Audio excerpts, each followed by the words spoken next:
G'day everybody, welcome back to the Opal Mills channel. And just want to start with a thank you again. That was an awesome response to my last video. I'm sorry I sprung it on everybody. I didn't know how else to do this. I'm not someone who's, I'm not going to make everybody make comments and I'll pick one type thing. It was just a kind of an Easter egg. Those who got in got a surprise, and congratulations to everyone that will be receiving a pack. Again, they're just little packs. They're not super valuable of any kind. Any value that can be placed on it will be depending on those who receive them and what they do with them. But if nothing less, is a specimen collection starter pack nonetheless. Now, I've given all 5 away already, but you commented second but didn't mention you wanted one, so I'm not sure if you wanted one or not. I've left you a message, but get back to me if you want one. Because you were second in, I will do something up for you if you'd like. Anyway, I have a cheat sheet here today. I've got so much stuff I'm trying to respond to along with coinciding with this next video. So if you'll remember, last video I did these bits and said to be continued, and the last thing I'd like is to never find out a follow-up on that. So I'm going to do that this video, just to explain. This one had a bit of color in it. I wasn't sure if it joined over to here where it's sort of got a bit of thickness there too, and it shows a bit of thickness there, so I'm not sure how the stone will clean up in the middle there, but it does thin out here. So carve, I'll peel it back with a 600 grit and see what it allows me to do. So that's that piece, and also this piece. I'm not sure if you got a good look at it last video. It's got that nice little flash of red right there. Not sure if you can see by my fingernail now, that white line there. It's kind of like a healed crack, but it's cracked nonetheless, and colour's over there. So I'll probably just snip out that little bit. And this one I said about a lightning bolt. You may not quite, again, seeing what I was seeing, because I've got it zoomed in a bit more now, but you can see this bar, it runs all the way through here, and it actually goes in through there, all the way through to that bit that's exposed. And I just brought it down because I didn't want to do it too much more on the 150 grit. It's such a thin bar, so I've got to be very careful. And that one too. There's even more little thinner bars down below, but I won't be going for those. So I don't know if you can see that little bit of red poking through. So the color is literally under that little bit of black. So I can't wait to see how that turns out. So that'll be for this video. But, so first, I'm going to touch on a couple of the comments and some questions that were posed. Just on a few things like cutting Opal with a wire diamond blade. So I thought I'd sort of quickly do a demonstration, and haven't tried this yet, so this is something we're all going to find out together, and I'm just scouting around for a bit of pot. This will do. So cutting with a blade, I'm not sure if you meant cutting the whole stone. I just assumed you meant slicing it. And so I've got a jeweler blade right here, and it's kind of, you'd have to keep it wet, and I'm not sure what this will do to it, but I'm almost certain a diamond blade would put some pretty decent slice marks into it. It would take a lot of time, unfortunately, to, it depends on how much your time you've got. Maybe easier just to organise a saw. So, even just with that blade, you can see where it started doing a slice. And I'd probably chew through a few of those blades, trying to get all the way through. So it's kind of like a tiler's cut, where you'd probably put a mark in, run the blade along it, and then try eventually to snap it. And this is ridiculous doing this on my saw blade to this piece of opal, but just for demonstration, it does cut through. So if you had a diamond encrusted saw blade, it's more of a grind than it doesn't have teeth, and so it's grinding as it cuts. Don't go too fast, keep it wet because you don't want the dust at all, and also the blade will heat up as you friction.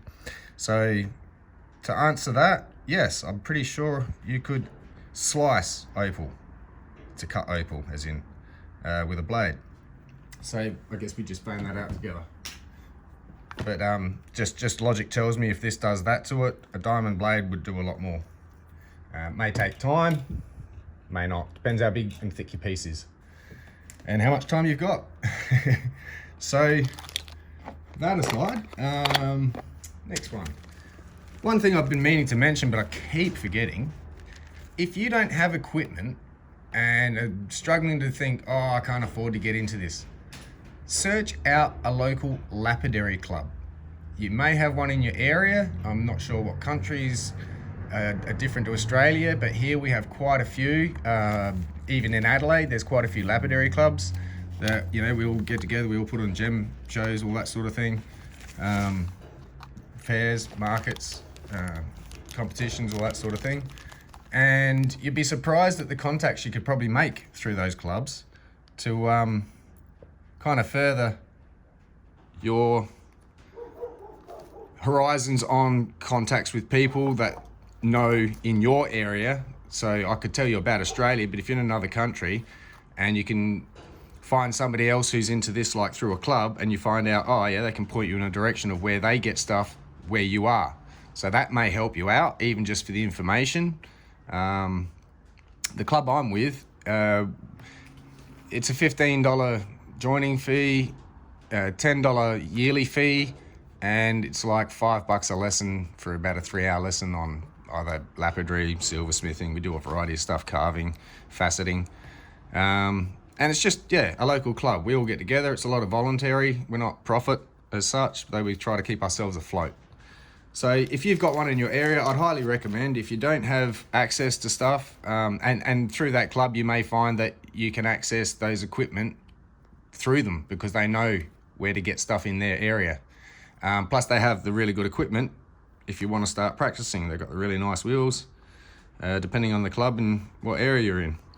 They don't all just, it's not an opal club, it'll be a lapidary club. So any mineral that they cut or do any carving or anything with, faceting, yeah, quite a selection other than opal, depends what you're into. And some people are more interested in opal, but still interested in other stuff as well, so it's always a benefit. So that's, yeah, definitely go in with a club mind though. Don't go in thinking, oh, these people are going to make me dollars or anything like that. You don't abuse that sort of a relationship. You take what you can get lesson wise and you go off and do your own thing. That said, so much to say. With the postage on those parcels, quickly mention, no, got it covered, guys. This, you know, I'm not Homer Simpson. This is not, how much is this free gift? No, it's free. And that's the way it should be. So yeah, don't worry about it. I'll get them out to you. Today's Monday. I'll be at the post Wednesday to get that out. And I'm not sure how long it will take to get to where you are. I do registered post just to make sure it gets there. Moving on, I want to do these carvings today, and I thought to explain a little bit on carving or cutting and when and why you might want to do one or the other. It depends what the stone allows. It depends why you bought the parcel and what was in it. For instance, I bought this parcel. I'll just pick it down here, if you remember. It has quite a few nice little pieces. These were the main attraction for me, because I think I can make a really nice articulating pendant out of these. They got sliced, obviously, unfortunately. I think even in here somewhere, if I can find it, is the third part to it.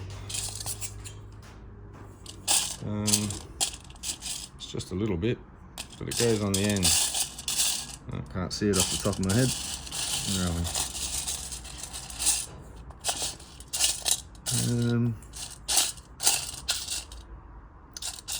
Maybe I cut it. Oh, yeah, maybe that was it. I've cleaned it up a bit. Anyway, there's a third bit in there somewhere. But this piece was just gorgeous and bright and big. So I thought, yeah, I'm buying this parcel. But in it came other pieces, obviously. These are some pieces I haven't got to yet. I've got some in the middle of carving, like this piece. Got another jar with a bunch of other bits. This was a $6,000 parcel. Now, I was there in person to buy this, and I didn't negotiate. I just saw the price, looked at it, and said, for what I'm paying, will I be happy with keeping it all, for starters? So for me, I'm not here to buy and sell. I will be selling, don't get me wrong, but that's not my main drive here. I'm like most of you. I love Opal, and yeah, can't afford to just keep spending hand over fist for parcels. So I've got to make it work somehow, and this is the start of that. So yeah, I looked at the parcel, thought, okay, yeah, definitely for $6,000, I am happy with that. And I have made a start on a few pieces. As you've seen, I've probably cut a few bits out of there. I think this was one of them. I did in a couple of videos ago. I finally just neatened up that piece. It's a beautiful little carving. So to look at that, and if you were to ask, well, why cut it or carve it? I chose to carve this because to look at it and try and find a nice little spot with an oval,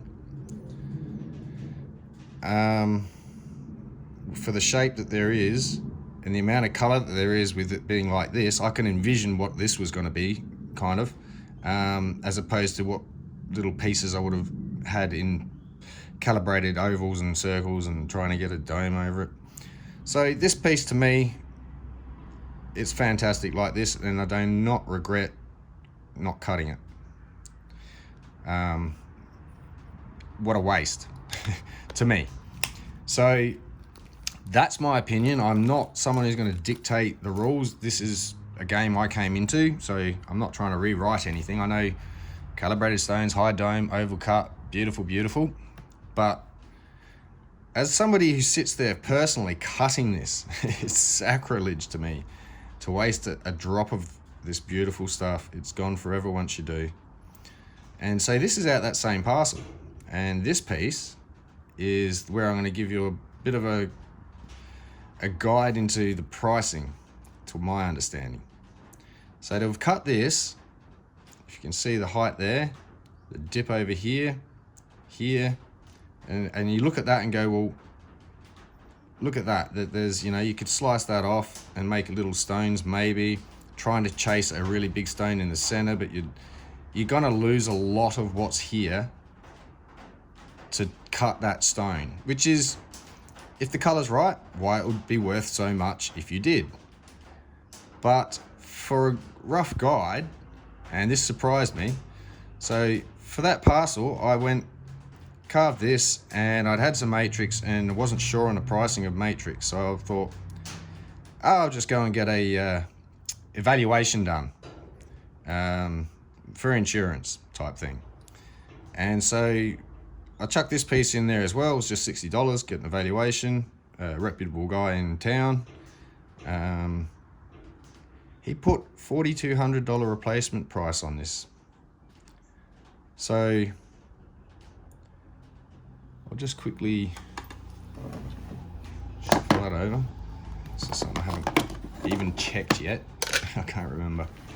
So we've got 7.7, 6, 37, 38 carat, 38.5 carat. So that's just over $100 a carat.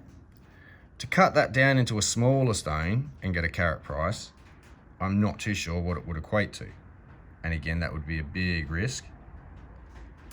to do so. And a lot of, even that bar underneath, just, you know, I love it. I had to leave it there. And I left that little bit there intentionally, so you can see this is real stone. It's a real, that's the last trace of the dirt that was in it, and I left it on the bottom where it's insignificant, but that way it's definitely authenticated. No one can go, oh, it looks created, or, you know, it's too good. But yeah, the color in this is beautiful. That is worth every penny, I would say. But to me, in a $6,000 parcel with the other pieces I saw this bit and I thought, if I could get 2,000 for this, after I set it in a pendant even, I would have been very happy. That would have just been perfect for me. I could have gone back with some more money and bought some more opal and tried to do it again, which is what I like doing. So nonetheless, there's a guide on that. I can't tell you what that represents with the evaluation. It was a replacement cost. The guy does know his stuff with opal. He does a lot for other opal jewelers, and yeah, knows his stuff. He's quite reputable. I'm not sure if I can mention his name, so I won't, but yeah, that's the best I can offer on. I'm even surprised at what I got out of it. I knew there was potential in it. Maybe I was just a bit underconfident in my skill. As I do this mostly for fun, I've never been validated as such, beyond just selling off stones here and there on eBay, which is also why I'm trying to give this a go now. So anyway, that for me would have paid for a third of that parcel. If I can sell that for 2,000 independent, that's a third of that parcel returned to me, and I've still got other bits left to cut out of it. 2 seconds. Jump over here.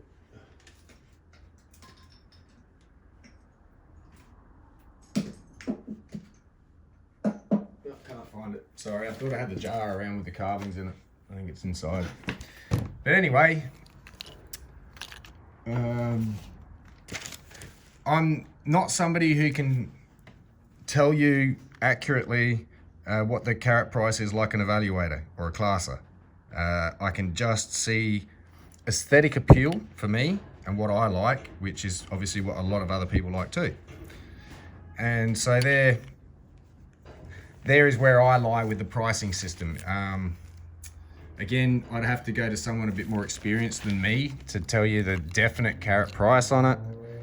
But I know what certain colors and brightnesses and so forth are worth. My prices are negotiable when I sell, and yeah, it's kind of hard to explain till you've been there, seen it. Like, okay, I looked at this one, I saw the price for 1,000. Again, I won't argue it, but do I see $1,000 worth there? Oh, heck yeah. I see what I can do to this already, even just as a carving, and go, all right, even if I get 2,000 back out of it, that'd be fantastic. Doubled my money. So to decide to cut or carve really does depend on what there is and what your personal choice to do with it is.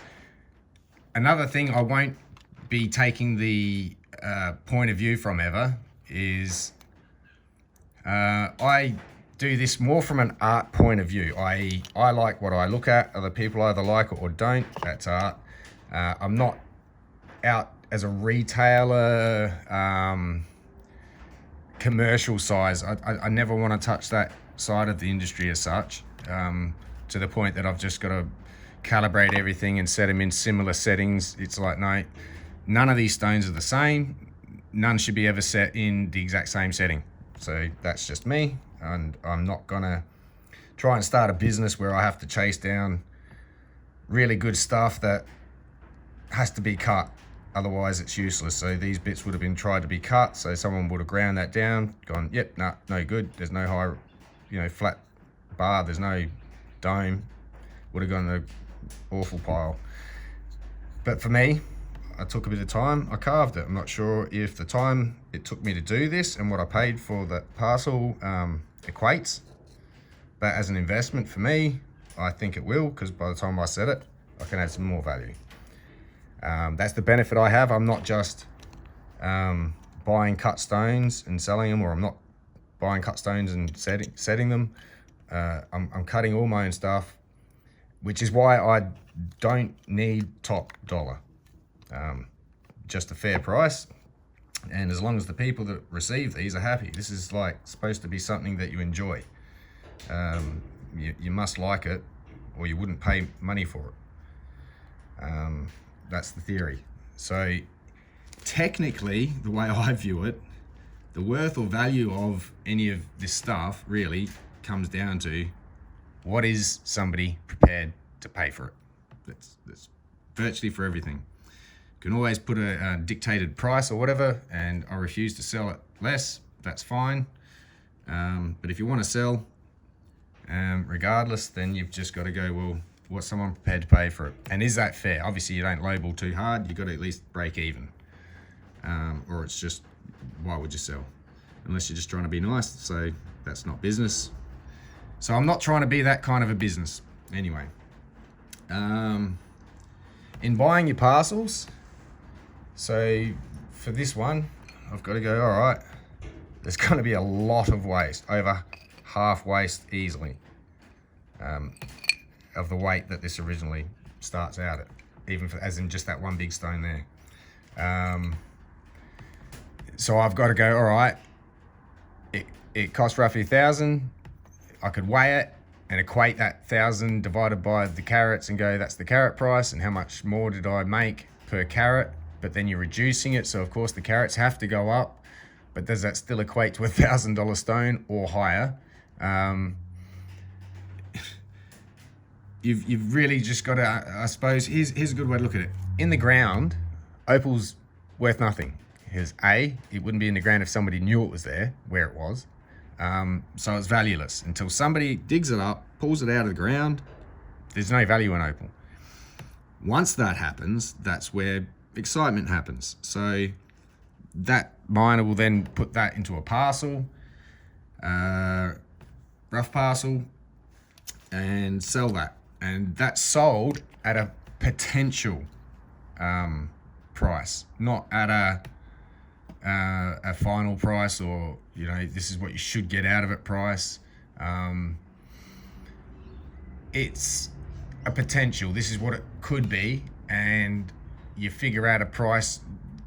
You know, it's got to be worth selling, and someone see that they can make something from it, from the, you know, the big dollar stuff as in, or if there's no money in it, they can't, there's nothing they can do. They just can't work with it, and there's no money made that's not going to put food on the table, which is what some people are in this for. So when you're looking at the rough parcel, you've got to go, well, obviously I'm not going to pay, you know, if it's $1,000 a carat stuff when it's cut, and that's the value that those stones will be worth. Well, what do I think I'll be left with? But when you look at it, you wouldn't pay $1,000 a carat rough unless it was going to be worth maybe 5,000 a carat cut, and that's to account for at least a quarter to a fifth loss of weight when cutting from rough, and to break even at that calculation. So you've got to sort of look into it and see either,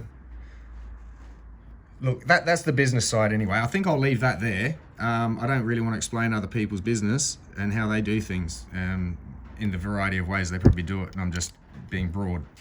So for me, it's a love of opal, like a lot of you. I see a piece, I have the time, I will take the time to do something with that piece. That is now, like this piece for instance, exactly what it is, because I took the time of an undulating bar that went all over the place and left it rough at the back. But that's gorgeous to me. I really like that, and I think independent, someone else might too. And I bought the parcel of this without the intent back then to make profits and so forth. So I couldn't even tell you how long I took to do on this, what the price is, what I'm going to profit out of it. You know, if I could sell this and get something I'm happy with, that's great. And so this isn't black opal, even though it's dark. not sure if it would be maybe N7. Yeah, maybe not. But it's dark base, and has a nice price on it. Carat price as a carving. And I haven't even figured out what that would be yet. So I'll set it, and then I'll just look at it and go, yeah, it looks like a $100 or $200 pendant or ring. No, it'd be a pendant. And then someone that agrees with that will hopefully pay that or negotiate. So anyway,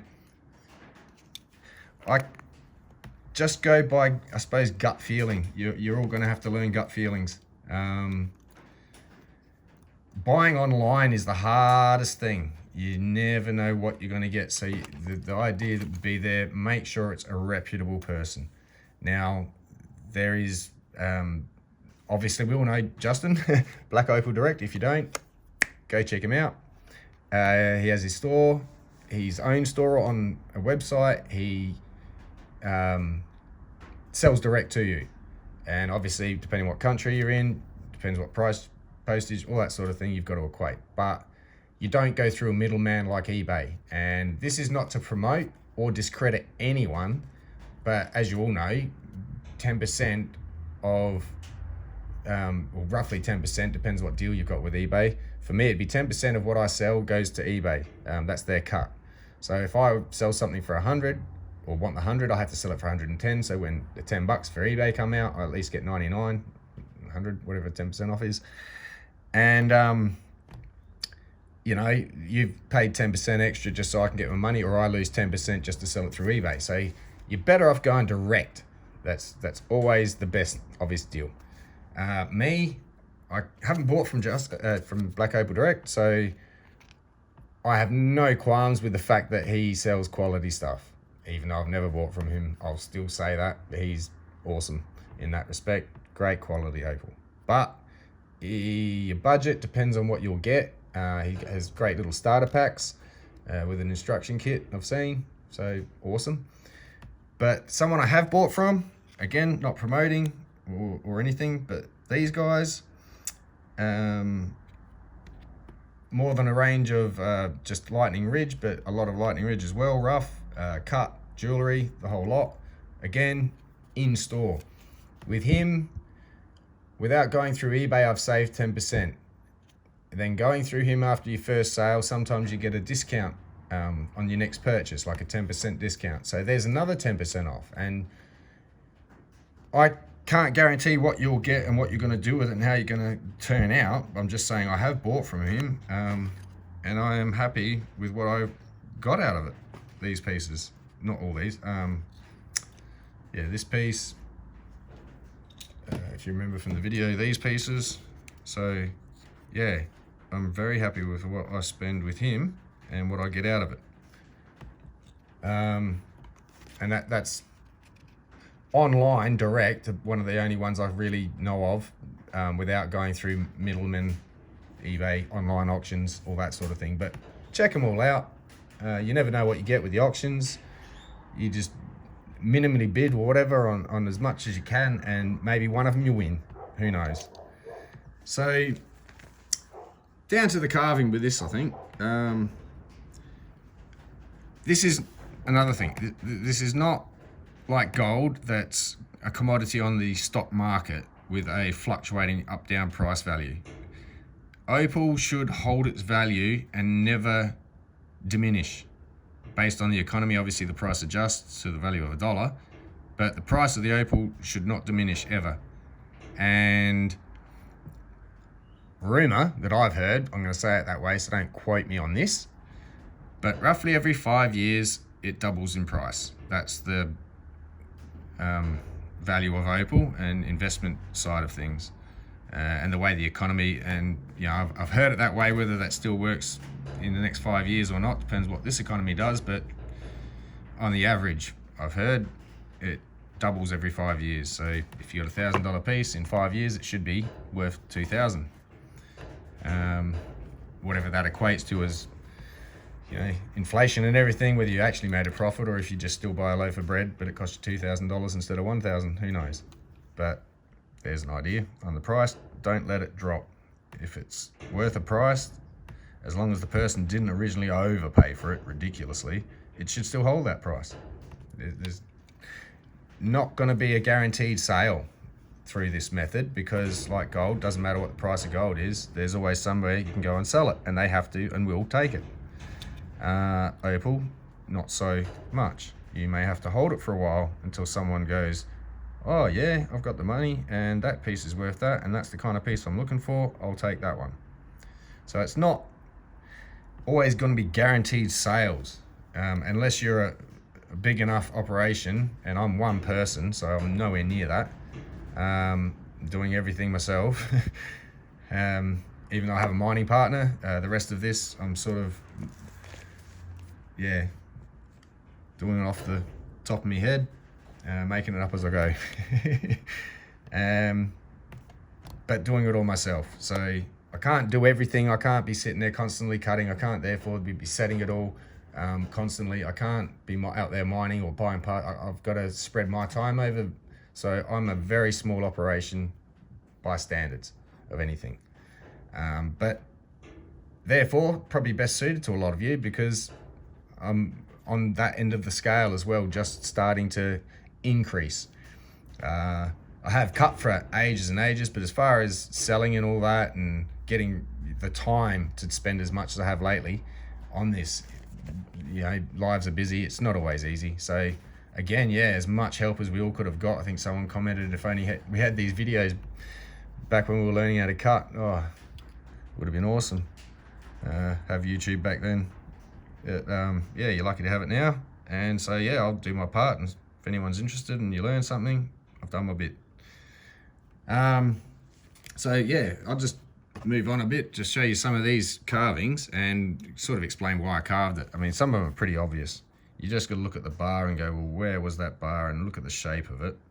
It's not like it was up here and I just did a scoop. It's to get it down to the brightest parts of each bit with a nice face that doesn't, you know, have an unpolishable, you know, like if it raised up 90 degrees or something in blocks, hard to get and polish it. So I had to get a nice surface somehow, exposing as much color.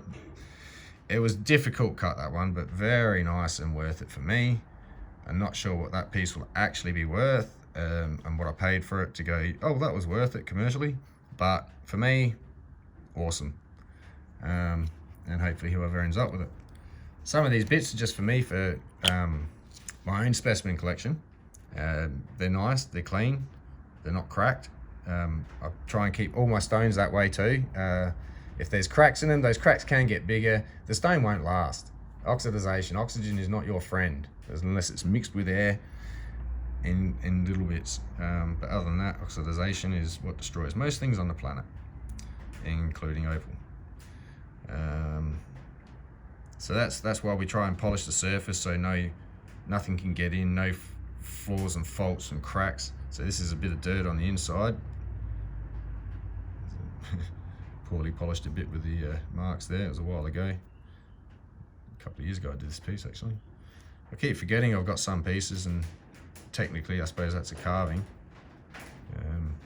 So probably, again, I keep saying it, but one of my first. So that was a bit of shell, and the curvation and the shape of it, just getting out the dirt, seeing what's left, smoothing it out, making it not too thin where it's going to snap. You know, you don't want it too fragile, depending on how you're going to display it. And so that's what this piece ended up as. That's just, there's nothing more you could have done to it. You could have just done less, as in keep cutting it and end up with less, or leave it as it is, because what's it going to be, a little tiny stone there maybe, if that. Yeah, nah, don't worry about it. I like it like that. So that was the decision on that one. This piece I did for my dad. He got a parcel and found this in it, and it was facing up that way. He was going to cut it this way up, because this was stuck to a whole lump of dirt and stuff, and you just could not see any of this face. But it turned out quite nice to be faced both ways. Colour's really awesome in this one. It's a lump of jelly crystal, however you'd like to term it, but I call it translucent opal. And it's a beautiful little carving. To get a stone, you would have been taking off all this, and trying to get a nice little oval out of that little spot and what it would have been worth and what it's probably worth at the moment, or at least for aesthetics for me. I think that looks awesome compared to a little version of it, and even if it was a nicely cut stone by standard of oval and dome. I still think for this piece it's better off as it is, and it's pretty clean. I think there's only one little tiny spot of sand in there somewhere that I couldn't get out, but it's trapped right inside. Never see the light of day as such. Well, I'll see the light of day but won't touch the surface. Anyway, that was the decision on that one. This piece was just like a chip, and to clean it up you could either cut it into an oval or a long stone and a small stone, but sort of technically carved it to be able to get into all there and polish it. I thought that looks awesome. Just leave it like that. It's more natural. There's more to see. Aesthetically, depends. Do you like ovals that much? Do you like looking at ovals in your jewellery, or circles, or do you just like to see the opal? So for me, I like to see the opal, and this is why I cut the way I do. Not dictating to anyone anything, just my opinion. Best of my understanding and how I now see opal as to what I will do with it. This would be another piece. I got this as a single piece. It started being cleaned up. I got it for about 35 bucks. It started being cleaned up on this side. Couldn't really see this side much, but this side turned out really good too. Not sure if that's going to come through on the camera. I'll zoom in a bit. Really nice colour over the back of this stone, I call it. It was the front originally. Started out as that. It's got some nice little flashes of red here and there, so that's why I think that side's a bit better, but very directional. But yeah, again, I think I just like the feel of it too. That's why I sort of keep things the way I do with carvings. And to look at that and go, well, where's the stone in it really? How am I going to cut a stone unless I just use that side? And then it's like, well, no, I like it better, that size, as opposed to little, yeah, you're getting what I'm saying by now. So again, and this piece was a stone I did cut, but had this, I sort of just wanted to clean out and see what happened. And because the bar keeps going down, I probably need to get back to this now, because it was a few years ago I did this one. So it's got a nice polish and all that over here. That black in the center can't be done anything without losing.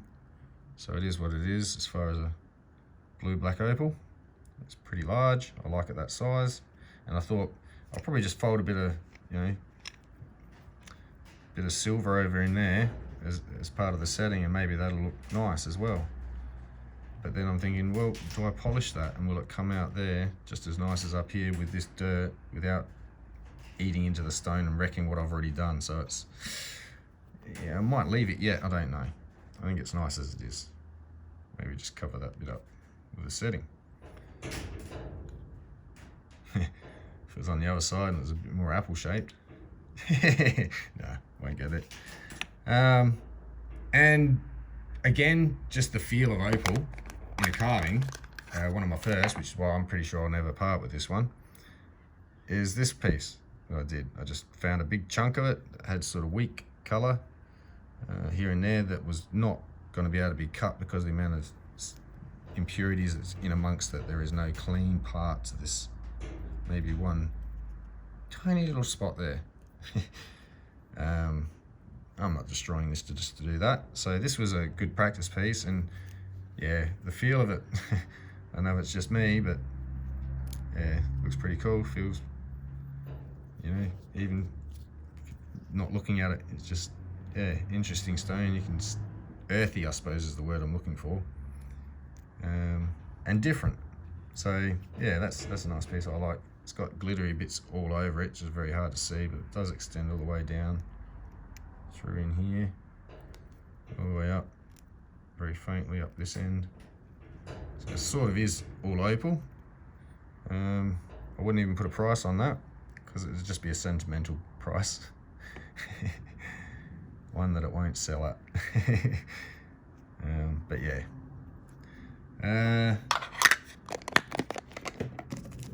Again, not sure if I could have cut an actual stone out of this and how much it'd be worth if I did.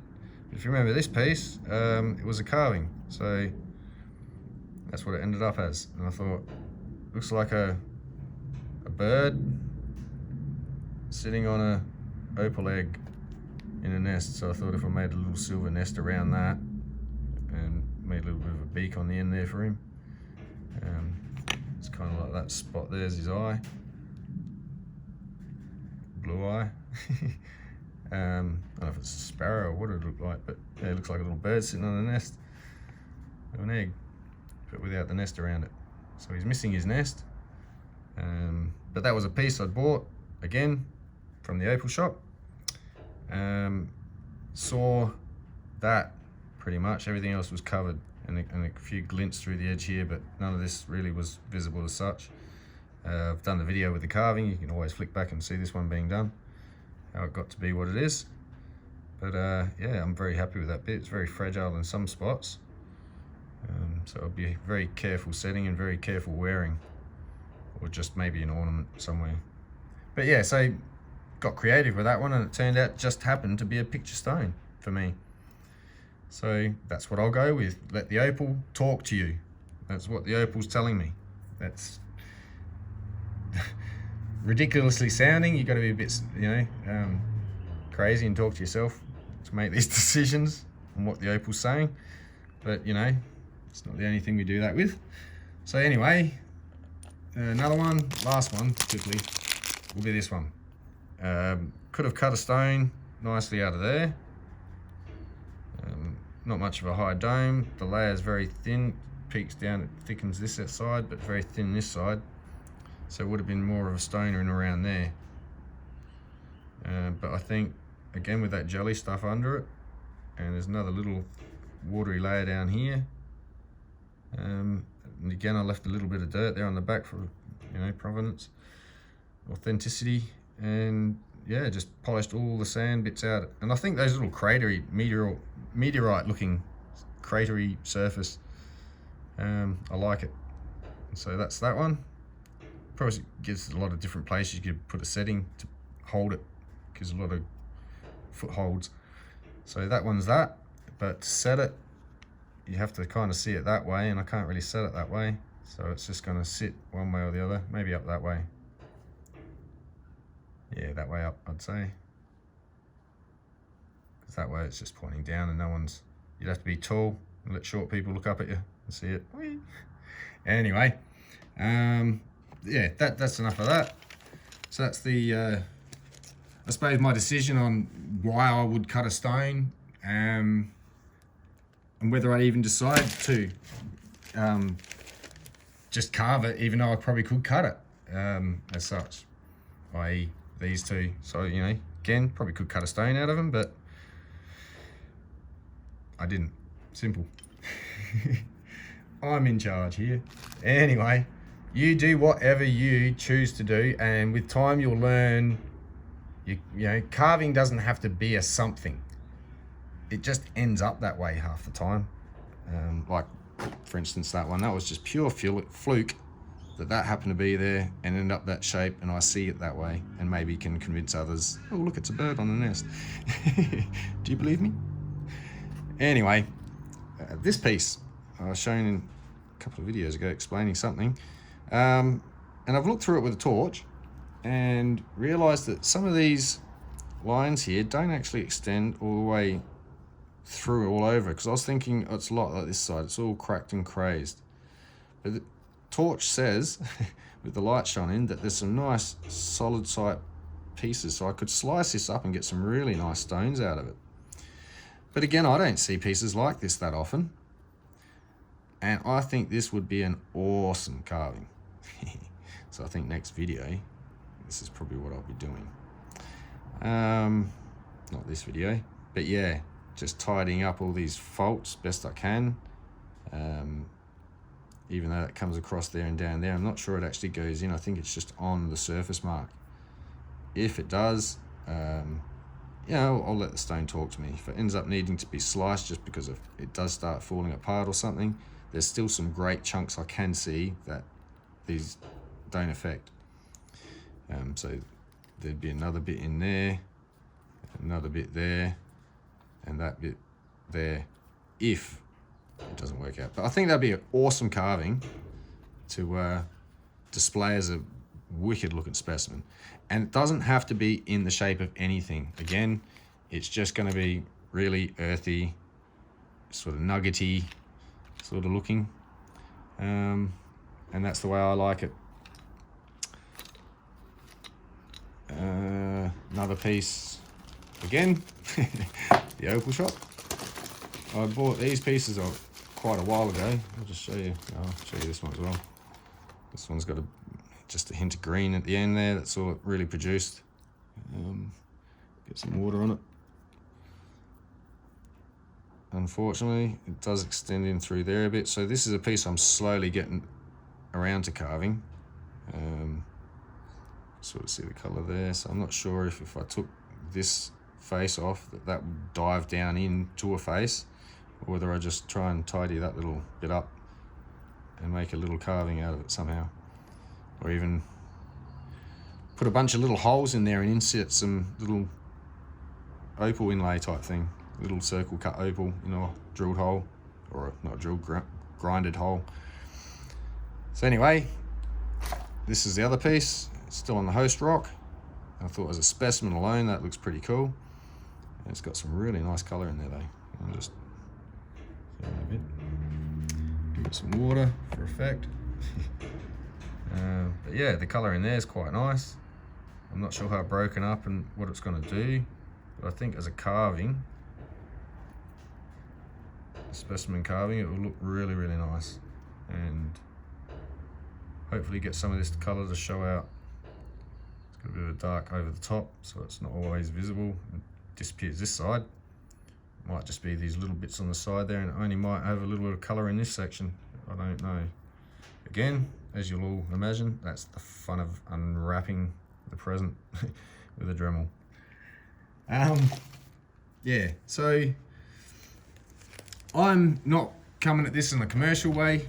I'm doing this from an artistic point of view, I suppose. And if I can sell some if you can pay me my separation fee, I might separate with it. That's my sales logic. I'm not going to be chasing high-end bucks. I'm just having way too much fun. And as long as I can keep doing this, I do have another job, by the way. I'm not sure if I've mentioned recently, but in another video, so I do have another job. I do have income as such, and that's how I've afforded a lot of this without having to sell so much.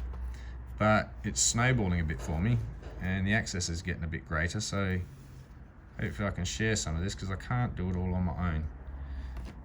Cutting it and buying it as in, so yeah, I'll see what I can do for you all.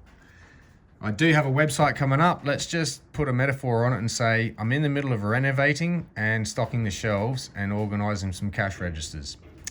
But it's an online store, so metaphorically. I can't wait to get it set up. And yeah, it's driving probably a few people nuts going, oh, he's going to have Opal available. Well, make it available now. I'm sorry, but I can point you in the direction of where you can look. And always even just shoot him an email and say, look, you know, and even Justin, like, this is my price range. What have you got? Can you help me out? And most of the time they can do it. But the most costs, like importing and postage, you're going to have to maybe cover yourself, depending on the country you live in and how that works and how much you've spent, whether it needs insurance and all that sort of thing. But there's not much here in Australia we can do about it. That's just the way we have to play ball. So anyway, I think I've gotten to all that. Just going through my little list here. Predict the result, decide what you're going to get, decide what it's worth, decide what you pay, all that sort of thing. So yeah, just experience is going to help you out. If you cotton on very quickly, awesome. If it takes you a while, don't be mad. Don't think and feel stupid for getting ripped off, ever. I've been ripped off quite a few times. No, I've made some inexperienced decisions quite a few times. And a lot of the times that my technical, anyone goes, oh, I didn't get my money's worth in the end. Well, that's because I ruined it myself. Or I made the mistake of thinking I should do this with it when I should have done that, like a piece like this. I'm sure some people would be going, you're just going to carve it and leave it like that? And if I said I'm going to cut it, people are going, but why wouldn't you cut? Like, it's who you are, what you want to do. It's your decision, it's your opal. I can only share what I'm doing. I'm not telling you what you should do if you had this piece, anything like that. But yeah, so many different things you could do. It's up to you if you wreck it. Like if I carve this and it turns out to be messed up and I should have just sliced it and cut the stones, that's my poor decision.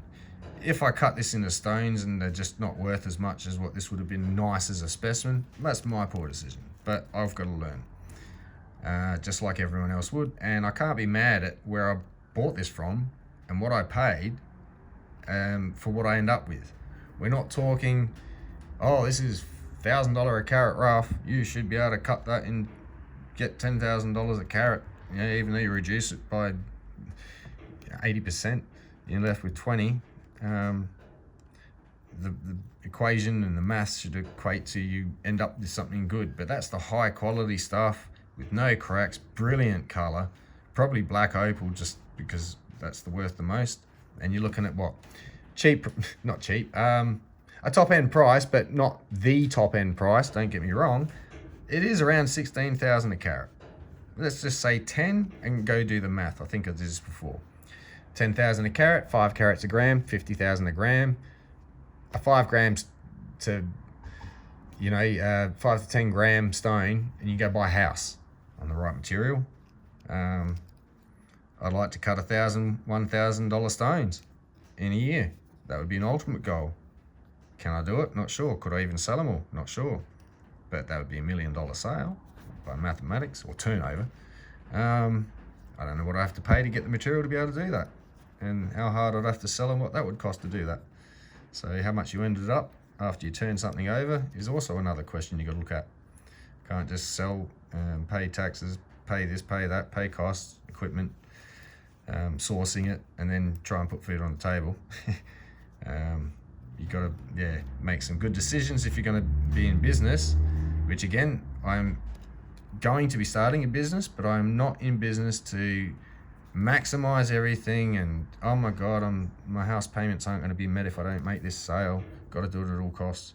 None of that. This is just totally casual channel for that respect, and my business. So yeah, hope this helps in some way, some of the logic of how I'm doing what I'm doing. And if you think, oh wow, look what he's doing, it's great, yeah, could it have been greater? Some people would be saying yes. Could I have messed it up? Some people would have said, yeah, I probably would have messed it up. Who knows until you do it? You could talk about it all day, but until you're doing it, it's just hard to fully grasp. I suppose it's like driving, once you're behind the wheel and feeling the sensation of the steering wheel and the pedals and the acceleration and being around, pushed in your seat when you turn a corner and how you've got to do it all. You've got to actually do it to understand it. So that's what this is. So don't be afraid to start off, but yes, probably start off cheaply. Again, I'll hopefully be able to cater for some things like that. I know this guy does, these people. Sometimes it's $1 a gram and he puts them out at 200 grams, so you might be paying $200, and then postages and everything. But I think he is, and you'll have to ask him, sometimes the parcels he's willing to split up. So yeah, see what you can get, contact him. He can always, worst is you get a no. Anyway, I'm going to get on with this carving of these two pieces because I've just killed an hour. I can't believe I talk that much. Wow. It's unedited. rant. So yeah, I'm going to start cutting these. I will do it in fast lap and talk a bit. So this may be a little bit longer video than usual. I hope it was worth it. So yeah, I'll get set up and get on with this.